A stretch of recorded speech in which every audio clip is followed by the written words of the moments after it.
예, 안녕하세요. 4월 총선에 대해서 좀 말씀을 드리면 요즘 추세로 보면 이게 운동권의 무덤이 될 가능성이 상당히 높아지고 있습니다. 그럼 이제 그 다음번에 우리가 당연히 드는 질문은 그거죠. 그래, 국힘 세상이 되면 국힘이 좋은 나라를 만들 수 있는 비전과 의지가 있나? 예, 그것이 이제 앞으로 좀 더 큰 화두가 되어가지 않을까 그렇게 바라봅니다. 오늘 같은 이야기를 조성환 교수님을 모시고 좀 나눠보도록 하겠습니다. 안녕하세요. 네, 안녕하세요. 그 운동권이 끝날 수밖에 없는 어떤 그 세계사적인 그런 좀 배경이 있죠. 그렇죠. 우리가 뭐 내부에서 아주 지극히 한국적인 너무나 한국적인 운동권이라고 느끼기 쉽지만은 사실 세계사적인 연구원 속에서 이 문제가 발행을 하기도 하고 난장판을 치기도 하고 지금은 거의 무덤으로 갈 직전에 있다고 봅니다. 그 선거의 어떤 기본적인 이야기가 뭐 정권 심판이다 혹은 뭐 이런 이야기가 나오는데 사실은 우리 시대의 중요한 한 챕터를 넘기는 중요한 화두고 그게 이제 운동권 청산 뭐 이런 쪽이 지금 집권당에서 내놓고 있습니다. 예. 그 세계사적인 그런 배경이 뭐예요? 구체적으로 말하자면. 제 1차적으로는 사실은 미국과 미국의 중국 사랑이 이제는 끝났다라고 하는 겁니다. 예, 그렇죠. 그러니까 미국이 중국 사랑에 빠져 있는 한, 그것이 우리한테는 이제 족쇄로 되는 거죠. 우리도 그렇죠. 중국과 이제 잘 지내야 되고, 그렇죠. 중국과 잘 지내야 되니까 이제 북한과도 잘 지내야 되고. 그렇죠. 중국이 6.25 때 300만 명을 보낸 나라인데 그러니까 대륙 및 중국의 한반도 침공 중에 제일 규모가 커요. 크죠. 300만 명 보내서 100만 명 죽었으니까 뭐 고구려 때 뭐 당태종 뭐 이거보다 커 사실은 몽골보다 커요 규모가.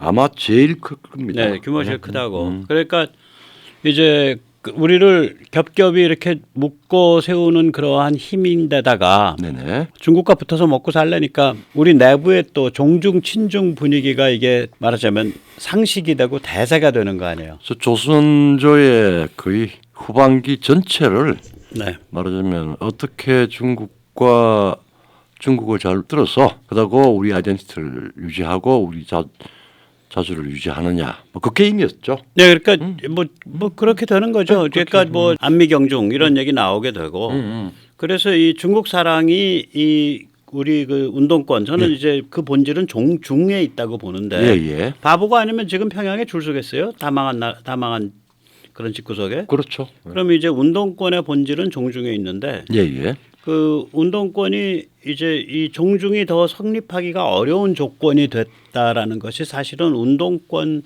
그 죽음의 가장 기본적인 조건이겠죠. 뭐 거의 공기와도 같은 중요한 조건 배경이 됩니다. 예, 공기가 없어지는 거라는 거죠. 예, 그렇죠.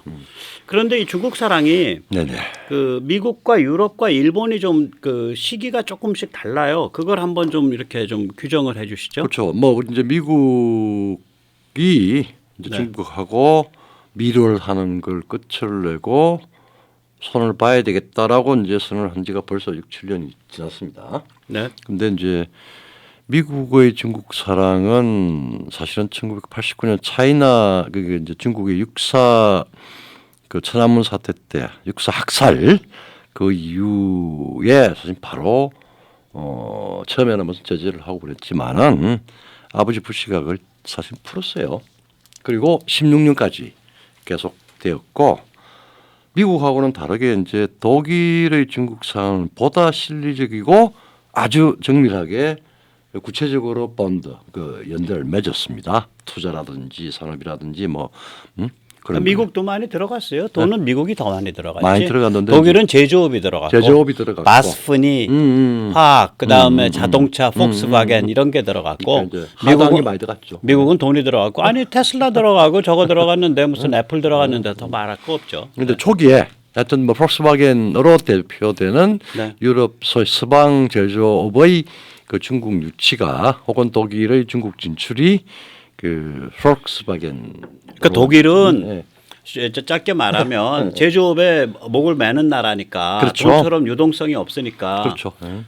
저기 뭐 미국의 중국 사랑은 트럼프 때 끝났는데 예. 독일은 이제 계속 중국 사랑을 읊었죠. 그렇죠. 뭐 다극 체제가 좋다는 동 이런 개소리 해가면서 그러다가 예. 우크라 때 중국이 러시아 편을 드는 거를 보고 기겁을 한 거예요. 기겁을 유럽은. 했죠. 예. 그러니까 유럽의 중국 사랑 내지 감싸기는 미국보다 한 6년 더 연장이 6년 됐죠. 정도 더 이어져서 22년까지 이어진 거고 그렇죠. 일본이 좀 더 이제 좀 골 때리는데 우리가 일본을 잘 주목을 안 했지만 예. 다나카가 예. 그러니까 닉슨이 방중한 직후에 다나카가 방중을 합니다. 9월 달에. 그렇죠. 예. 그래서 그 당시에 다나카와 중국의 이제 주울레가 예. 미중 관계 그러니까 중일 관계의 정상화를 결정을 하고 그렇죠. 그 다음해인 1973년에 우리보다 거의 20년 앞서서 중일 관계 정상화가 일어나죠. 수기로 하죠. 예. 그래서 이 일본의 중국 사랑은 22년까지 이어져요. 그래서 이제 거기서 질문이 들지.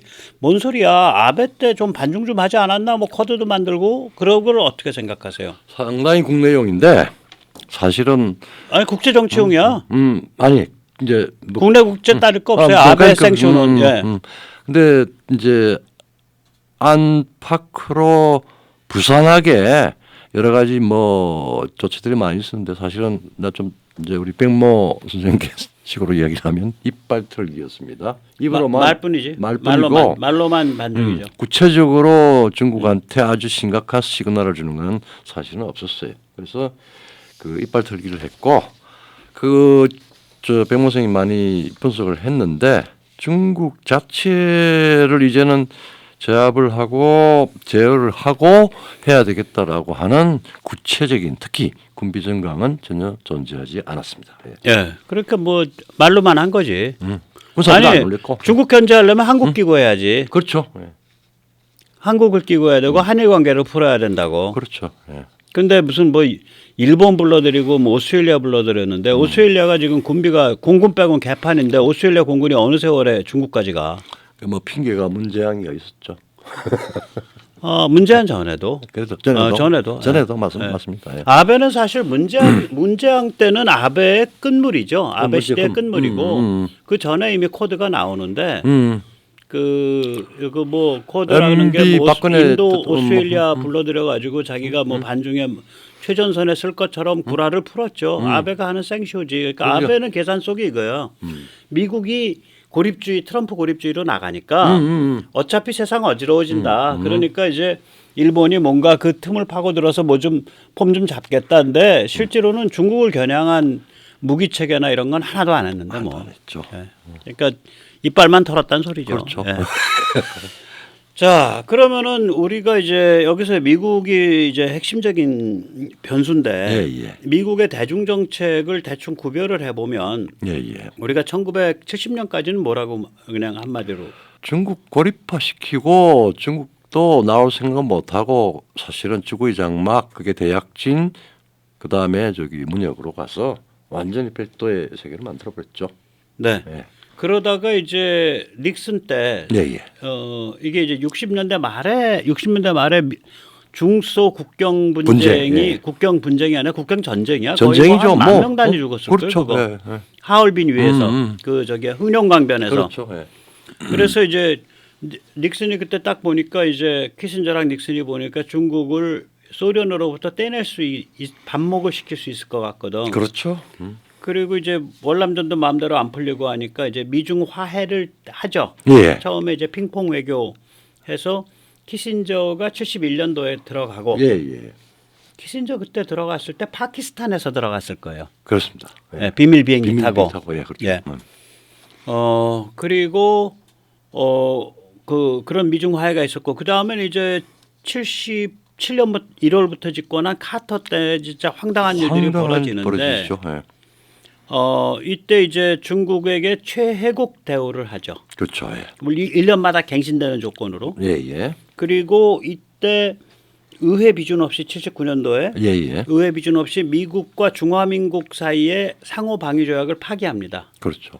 원래는 이게 의회 비준을 통과해야 정상인데 예를 조약을 맺을 때 의회 비준을 통했기 때문에 예. 파기할 때도 의회 비준을 뭐 4월에도 통과를 해야 되는데 이게 통과를 안 하죠. 그렇죠. 예. 그래서 이 미친 짓을 하는데 이게 이제 한국한테는 생사 존망의 위기고 그렇죠. 이 위기 속에서 이제 박정희 대통령이 숨진 거죠. 그래 된 겁니다. 예. 자, 그래서 카터 시기까지 끝나고 그 다음에 이제 80년대 들어가서 레이건 때는 뭐 그럭저럭 가다가 예. 예. 그 다음부터 이제 중국 사랑이 이제 대가리를 들기 시작하는 게 이게 아버지 부시 말기야. 이 말기입니다. 한번 말씀을 해주시죠. 그 아버지 부시 때. 그러니까 이제 아버지 부시 때 그 고르비하고 그러니까 네. 이제 말하자면 이제 72년 닉슨 반중 혹은 미중 화해라고 하는 게 미중 협조라고 하는 게 사실은 그 우리 냉전 사이의 냉전 위기예요. 근데 네.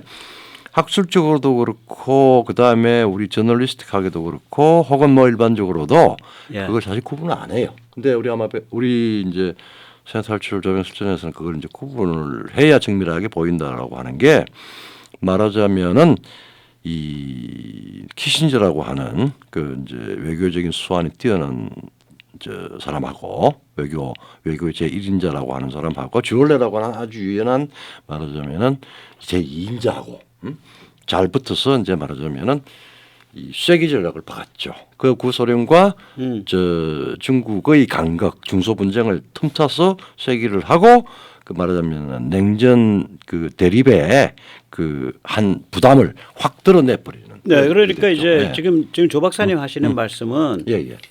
보통 이제 미국이나 유럽 학자들은 예. 미중 사랑이다. 예, 예. 그러면 뭐 짧게 보면은 이제 클린턴 때 시작한 걸로 보고 좀 네. 길게 보면 그게 이제 89년 아버지 부시 때 예. 이 징조가 나왔다 정도로 보잖아요. 그렇죠. 예. 그런데 저는 야 그거는 우리 그 앞에. 중국 예. 옆에 붙어 사는 우리 입장에서는 그렇죠. 예. 닉슨 때 미중 화해와 예, 예. 카터 때 개발질이 우리한테는 엄청난 안보 위기를 위기였다. 초래했죠. 우리한테 내보였어요. 그건 이제 중국 사랑이라고 말할 수는 없는데 예, 예.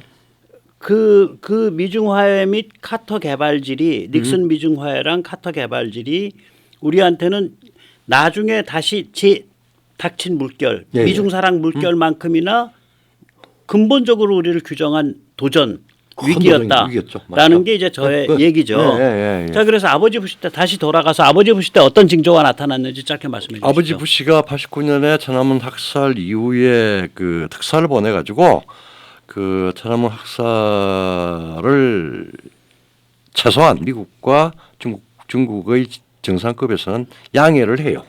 네, 그리고 한 2년 동안 이제 내부 정리하는 동안에 그 등소평이 드문불출하고 안 나타납니다. 그리고 네. 한 2년 동안 뒤에 그 화해 미국과의 화해가 어느 정도 정리가 되고 내부적으로 이제 좀 그 드문불출하면서 조용하고 지나면서 내부 정리를 하고 난 뒤에 다시 이제 등소평이 나타나고 그 다음에 그 본격적으로 그때 천안문 학살 때문에 정지가 되었던 최국 대우라든지 이제 미국 그 이제 클린턴 때야. 그러니까 네, 그거는 94년. 94년에 그때 이제 클린턴에 이제 결정을 하게 되는데 아버지 부시가 그 말하자면은 그거를 할 수 있는 막 그 천안문 학살의 충격을 완화하는 조치를 다 해줬죠. 그러니까 이게 네. 이제 왜 아버지 부시의 이 천안문 학살 이 양해를 왜 우리가 주목을 하냐면 네네. 미국의 대중정책이 어떤 가치라든지 예. 체제라든지 예. 이념이라든지 음. 혹은 그 이런 것들로부터 완전히 유리된 거거든요. 그렇죠. 예. 미국의 중국 사랑이 그 유리가 아버지 부시 때 시작된 거야. 그렇죠. 이 학살 용인으로 그렇죠. 10,000명 이상 숨졌다는 걸 아는데 탱크에 깔려 그러니까 하룻밤새 표면적으로는 미국의 민주화 운동 세력들을 중국의 천안문 세력들을 이제 미국으로 그걸 해주고 뭐 이런 식으로 했었는데 말하면 내면적으로는 실제 다시 정상화를 할 수 있는 기반 정비를 갖다가 부시가 다 해줬죠. 뭐 정상화가 아니라 비정상화죠. 왜 이러냐면 그때는 중국에 아무 힘이 없을 때니까 네. 야 너희 공산당 체제 그거 계속 할래? 자유민주로 네? 이행하는 구체적 준비 안 하면 더 관계 깊게 하기 어렵다. 이렇게 할 수 있었던 힘이 그 당시에 미국한테 있었어요. 있었죠. 이미 소련은 거의 나자빠졌고. 그렇죠. 네. 근데 그거를 안 했지. 야, 그걸 안 한 거야 아버지 부시가. 그러니까. 그때 이미 이제 악마의 게임을 하기 시작한 거예요. 그렇죠. 예. 그리고 장점인 세력들이 나왔고 그래서 네. 그다음에 이제 94년 2000년에 클린턴이 연달아 대형 사고를 쳐요. 이게 예. 이제 그건데 잠깐 이 클린턴 시대 때 일어난 거 한 두어 가지 말씀을 해 주시죠. 그렇죠. 뭐 클린턴은 당선될 때부터 야 이 바보야 문제는 경제야 그러면서 최국 대우를 복원을 해주고 글로벌리제이션을 다 준비를 합니다. 네. 그래서 이제 세계화 정책을 준비를 하고 네. 그 다음에 이제 클린턴 뭐 울바이 라운드다 뭐다 뭐 하면서 다 하고 그 다음에 2000년에 결정적인 게 있습니다. 네. 이중관계법을 네. 차이나 아메리칸 액트를 만들어요. 이게 US US China Relations Act 정확한 명칭은. 그렇죠. 그래서 그게 이제 최국 대우를 완전히 제도화시켜서 영구화를 시켜주고 그 다음에 WTO가 2001년도에 가입되는데 그 가입을 추진할 수 있는 그 말하자면 길을 준 게 클린턴입니다. 그렇죠. 예. 그렇게 하고 이제 잘 그러한 나갔죠, 이제 이제. 중국 사랑이 완전히. 2016년 이제 그 말까지 가다가 예, 가다가 오바마 때까지. 예, 예. 네. 그러니까 아들 부시 오바마 때까지 계속 가다가 계속 가다가. 2017년에서 20년 사이가 이제 이게 트럼프 정부인데 그렇죠. 이 사람은 뭐 나홀로 반중이잖아. 나홀로 반증이었죠. 예. 유럽이나 일본과 상관없이 관세 때려서 나홀로 반중이에요. 그렇죠. 예. 이 시기에 우리가 주목해야 될 게 유럽은 트럼프 시기에 친중 감싸기를 했어요. 뭐 계속 22년까지 했어요. 그럼요. 트럼프 끝나고도. 코로나 시기에도 불구하고.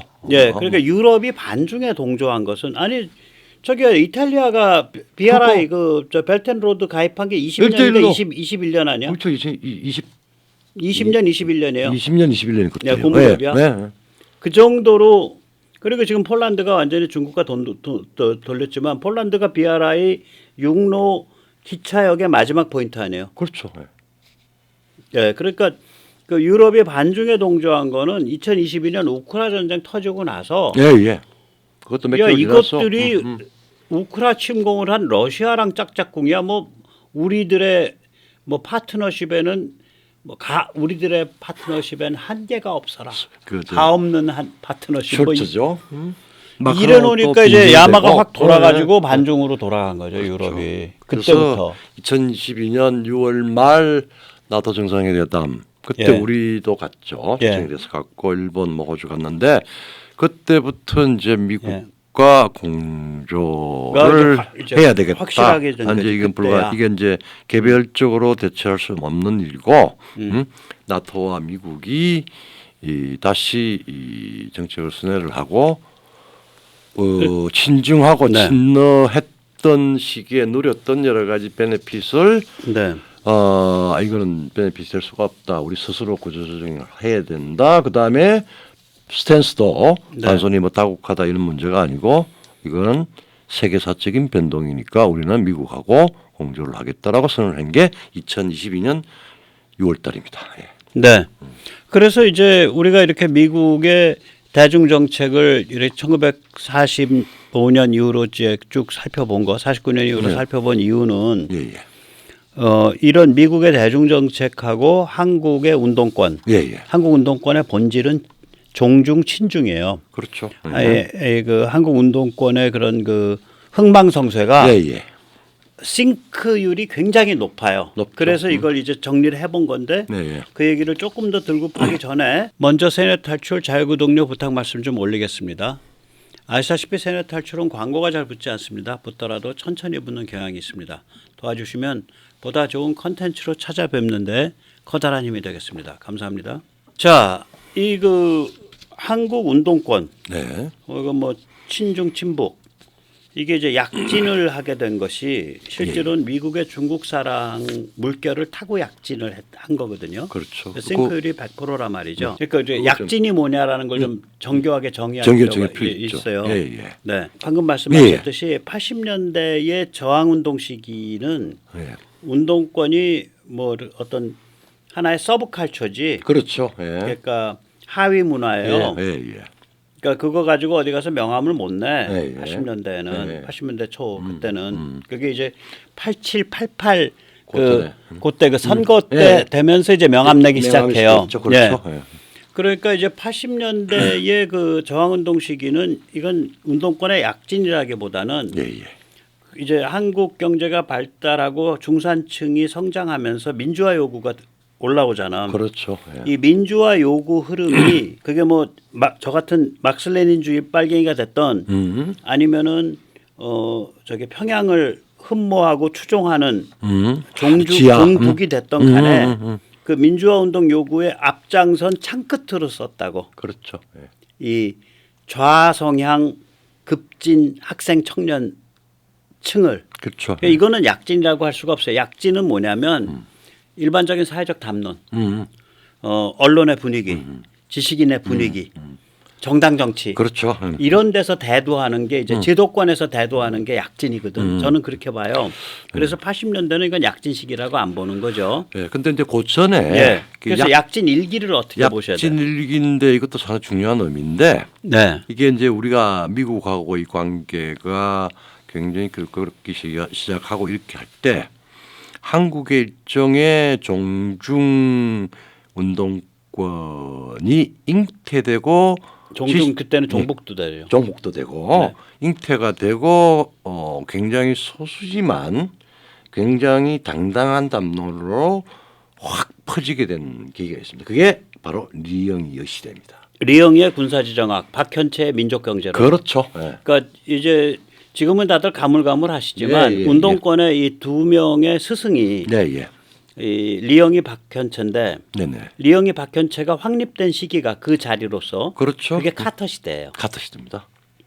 그러니까 네, 그러니까 정확하게 일치한다니까. 제가 네, 그 리영이는 그 저기 리영이가 그 평양에 갔을 때 기차 타고 네.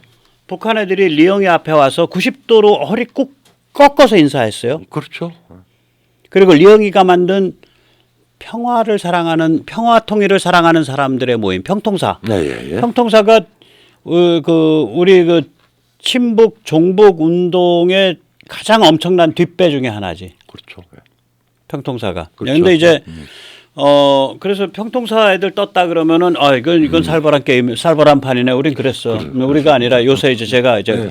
오른쪽으로 넘어온 다음에 그러니까 네. 이제 이쪽 사회 활동한 다음에 네. 2000년대 이후로. 그렇죠. 근데 이제 리영이의 그 군사지정학은 그렇고 그 리영이는 이제 맨날 이제 북한 띄워주고 중국 띄워주고 러시아 띄워주고 베트남 띄워주고 반미 근본주의. 반미하고 뭐 그런 거로 이제 그런 군사지정학적 해설을 계속 풀었지. 지금 백모가 하는 것에 전혀 180도 다른 반대. 거를 그래서 이미 그때 50년 전에 그다음에 이제 박현채는 이 사람은 민족경제론은 이건 뭐냐면은 세계 시장과 이런 가트 체제 아래서 수출 주도 경제하는 건 이건 재앙이다. 재앙이다. 예. 이건 자급자족 주체 경제식으로 가야 된다. 이거예요. 그러니까 결국 북한의 경제 모델이 맞고 소련 경제 모델이 맞다 이 소리야. 박현채는. 그렇죠. 사실 결론은 그거예요. 예, 그렇게 되는 거예요. 그걸 설 수가 없는 시기였기 때문에 그런 일을 안 했는데 그걸 민족 경제론이라고 한 거죠. 그걸 포장을 했죠. 예. 그리고 그게 약진 일기지. 내가 리영희 씨 20몇 권의 책을 다 읽고 한번 내가 비판 글을 썼는데 예. 대한민국이라고 하는 말은 우리 정식 국호인데 한 번도 쓴 적을 본 적이 없습니다. 예. 그다음에 약진 이기는 약진 이제 이기는 이제 우리가 이제 소위 말하는 이른바 민주화 시기 민주정부가 들어오고 난 뒤에 YS 93년 이후부터 YSDJ 노무현 시대 때 뭐 중간에 조금 다른 것도 있었지만은 요 세 연속 시기가 말하자면은 정당 정치에 소위 말하는 종중종북 운동권이 정당 정치에 이렇게 말하자면 호선이 됐어요. 결합을 했지. 결합을 이렇게 했죠. 진출을 했죠. 말하자면 이미 노무현 말이게 되면 벌써 2선, 3선이 되죠. 그렇죠. 예. 이 운동권 출신 애들이 3선까지 올라가죠. 노무현 말이 중간에 되면 이제 YS 때 1선. 운동권에 어쨌든 간에 뭐 그때는 종중종북이라고 안 했는데 그 민주화 운동 세대들 일부를 YS 중반 시기에 많이 96년씩 선 겁니다.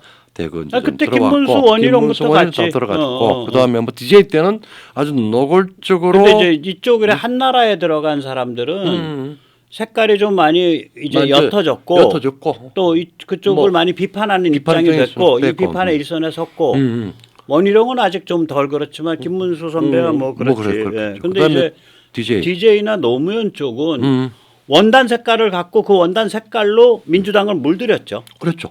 내가 그리고 또 학계에서도 그걸 만들어줬습니다. 그때 학단협의라고 네, 그렇죠. 학술협의 네, 단체에서 어떤 이야기했냐면은 자 우리 시대의 민주화를 이끈 세력이 우리 사회의 진보 세력이었다. 진보 세력이 민주화 이후에는 말하자면 통일 그러니까 수학을 학계를 해야 된다. 점령해야 된다 이거지. 그렇지. 그래가지고 학계와 그다음에 학교, 대학을 점령해야 통일은 된다. 네. 자주성에 입각을 해야 된다. 그게 네. 주사죠. 네, 예, 그리고 예. 자주성에 입각하는 구체적인 행동 방식은 반미다. 이렇게 딱 결정을 그러니까 해서 이제 대제를 줘요. 그러니까 이제 약진 1기가 가만히 보면 카터 시대였다. 그럼 약진 2기는 예, 예. 클린턴 아들 부시 아들 때, 부시 때. 아들 부시 때예요, 이게. 아들 부시죠, 맞아요. 예. 그러고 나서 이제 그러니까 삼기. 그때 정당 정치를 접수를 거의 이제 한 거야. 실무 메인 일선에서는 예, 예. 이미 국회의원으로 따지면 3선까지 올라간다고 얘들이. 그렇죠. 그리고 각 대기업, 언론 이런 데서 계속 왜냐면 머리가 돌아가고 커넥션이 있으니까. 그렇죠. 예. 그다음에 이제 약진 3기를 한번 말씀해 주시죠. 그 이제 MB 박근혜 이제 우파 정부고 그다음에 이제 우리 기억에도 생생한 문재인 시대까지는 이게 정당 정치 한국의 뭐 사상 이념의 담론 그다음에 중요한 언론 지식 그다음에 이 학계 지식청의 모든 주도 세력이 되고 말하자면은 문화적 사상적 말하자면은 네, 어저께도 말씀드렸지만 헤제모니를 MB가 윤희상 기념사업재단의 이사라니까. 그렇죠. 박근혜 대통령이 후보 시절에 나홀로 방북해서 김정일과 독대를 하고 이때까지도 말하자면은 미국과 유럽의 중국 사랑이 네. 최절정에 이르렀을 때 아니에요. 그러니까 다 뭐, 그런 식의 무리야. 그러니까 안타까운 게 네, 예. 나 안철수 싫어하지만 안철수의 국민의당이 2016년에 반짝 떴다가도 사그러든 이유가 네, 예. 밑바닥의 흐름이 네, 예. 운동권과 호남의 결합을 네. 깰 수 있는 흐름이 아니야. 운동권 이 장악력이 너무 세서. 네, 예. 그러니까 반짝 떴다가 안철수 공력으로 그거 못 깨져. 그러니까 사그러들지. 그때부터 우리는 무슨 얘기냐면은 밑도 끝도 없는 중도 기회주의가 판을 칩니다. 그걸로 포장되는 거지. 포장되는 이제. 거죠. 그건 포장지로 쓰는 네, 거고 까면은 결국 뭐냐면 종중종북이지. 종중종북인데 그게 흐름이 되는 거지. 그러니까 뭐 네. 아이고 뭐 요새 세상에 음. 공산당이 빨갱이가 어딨 빨갱이가 어딘 남념 그 이야기가 소리가 나오는 거죠. 바로 말하자면은 실존적으로 분단이 되어 있고 아니 안철수 그 치열한- 말은 까고 말하면 너도 빨갱이고 나도 빨갱이고 너도 빨갱이 동조자 나도 빨갱이 동조자인데 다 에브리바디 빨갱이거나 빨갱이 동조자인데 뭐 그 구별할 거 뭐 있냐 그 소리잖아. 그 소리죠. 정확히 뭐야. 정확히 말하면. 정확히 그런 거예요.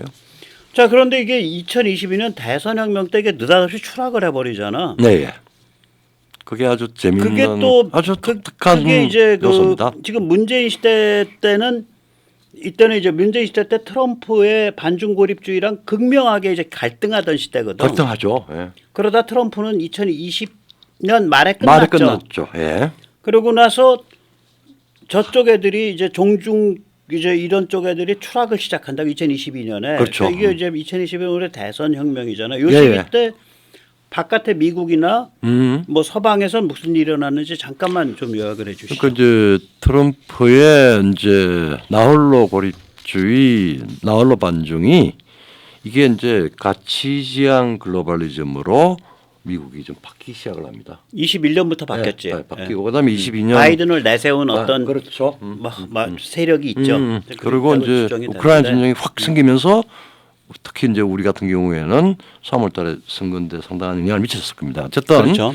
이 세계의 흐름이 가치지향 글로벌리즘이 나타나고 실질적으로 우크라이나 전선에서 그 문제가 바로 세계사적인 문제로 드러나기 시작을. 그렇죠. 네, 그러니까 러시아랑 편 먹는 게 깜보 먹는 게 중국이라면 중국이 사고 치면 더 큰 사고 치겠네. 그렇죠. 이렇게 되니까 그렇게 이제 되죠. 차이나 디리스킹이 예.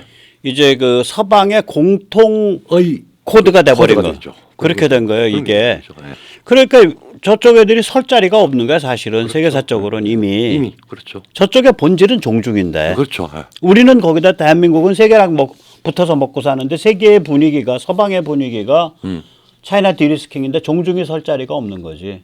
얼마 전에 핵심은. 정원이가 선언했잖아요. 네.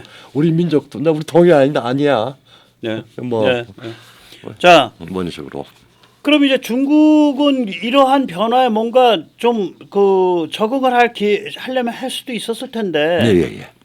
이상하게 다 실패했다고. 실패하긴 좀 이상한 짓을 했는데 중국이 한 짓은 이제 구체적으로 이제 얘기하자면은 그냥 한마디로 하면 쐐기를 못 박지를 못했어요. 예, 그러니까 예. 미국과 유럽, 예. 미국과 한국, 예, 예. 미국과 일본 사이에 쐐기를 박아야 중국의 활로가 생기거든. 예예.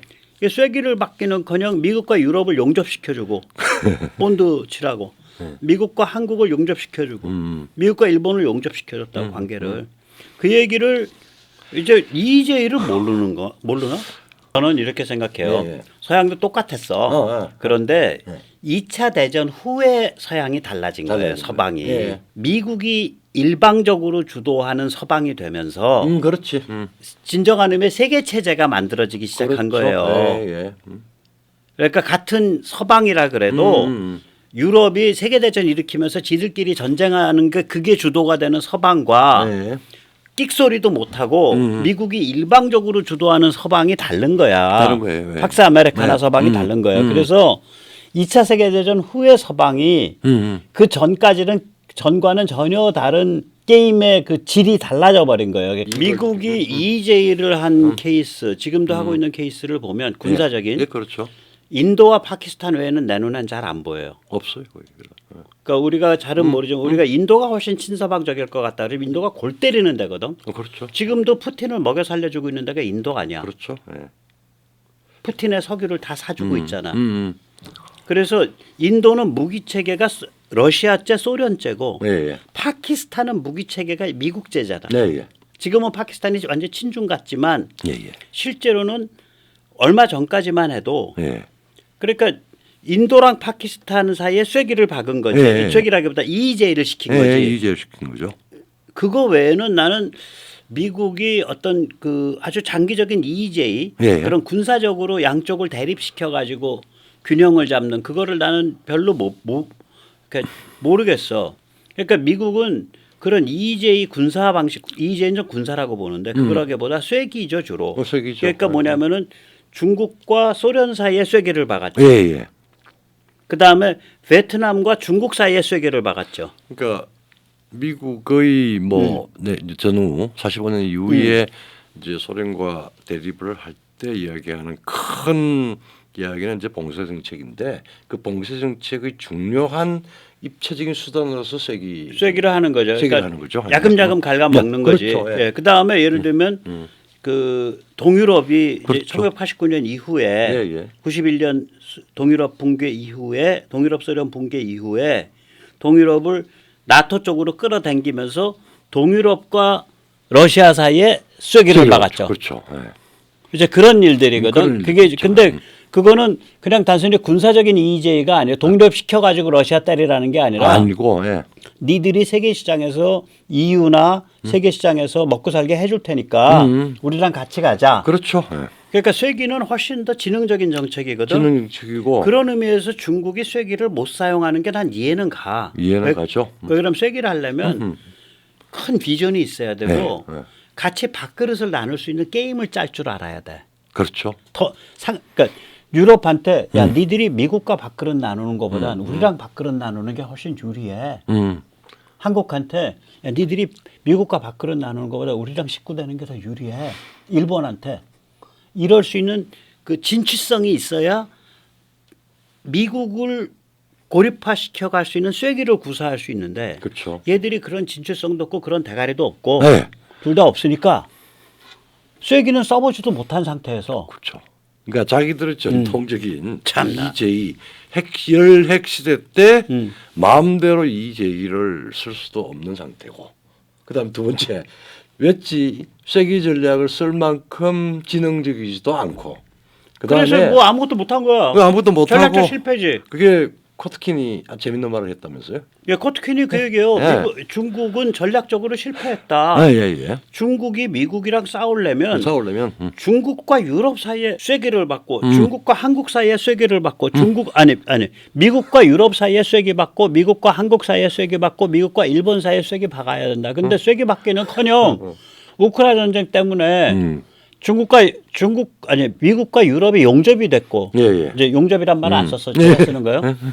한국과 미국이 용접이 됐고 한국과 일본이 용접이 됐다. 그래서 이거는 전략적 실패다. strategic failure. 맞습니다. 예. 그 그러니까 우리가 얘기를 지금 해요. 뭐 선제병법이나 뭐 중국 무슨 병법 이야기하면서 EJ 많이 쓰는데 네. 이 상황을 다시 해서 다시 반추를 해보면은 중국은 자기들이 그렇게 입만 열면 EJ라고 이야기를 하고 하는 이야기인데 그것도 제대로 못 쓴 거예요. 그러니까 서방에 봉사하는 용접봉이라니까. 그러니까 이제 극단적인- 시진핑은 미국의 간첩이다라는 얘기가 그래서 나오는 거예요. 그래서 나온 거죠. 예. 시진핑이 미국의 간첩이라는 얘기를 하잖아. 미국 사람들이. 그래서 그 이야기를 하죠. 그러니까 이게 북한을 핵과 미사일로 무장을 시켜버리니까 한국과 일본이 미국에 가서 딱 붙어버리는 거 아니야. 당연히 그렇죠. 예. 그 다음에 홍콩을 본토화하고 홍콩을 본토화하니까 대만이 미국 가서 붙어버리잖아. 그렇죠. 아니 전 세계에서 홍콩 본토화 전에 전 세계에서 중국 간첩이 가장 마음 놓고 설칠 수 있는 나라가 어디야? 대만이죠. 대만 아니야. 아 대만. 그리고 아까 우리 얘기한 문재인 전에 마잉주가 있었잖아. 아 그렇지 마잉주가 있었고 그 다음에 투자도 제일 많이 했고 뭐 하여튼 뭐 네. 그래요. 그리고 또 이제 뭐 역사적인 네. 이유든 뭐 문화적인 이유든 뭐 그럴 수 있고 쉽게 이야기하면은 중국은 대만을 거의 삼켜서 위까지 소화를 다 했다고 생각이 되는데 지금 다시 지가 튀어나오고 있어. 스스로 우액해서 다 뱉은 거야. 다 뱉었어. 아직 살아있는 애를. 아 살아있는 애를.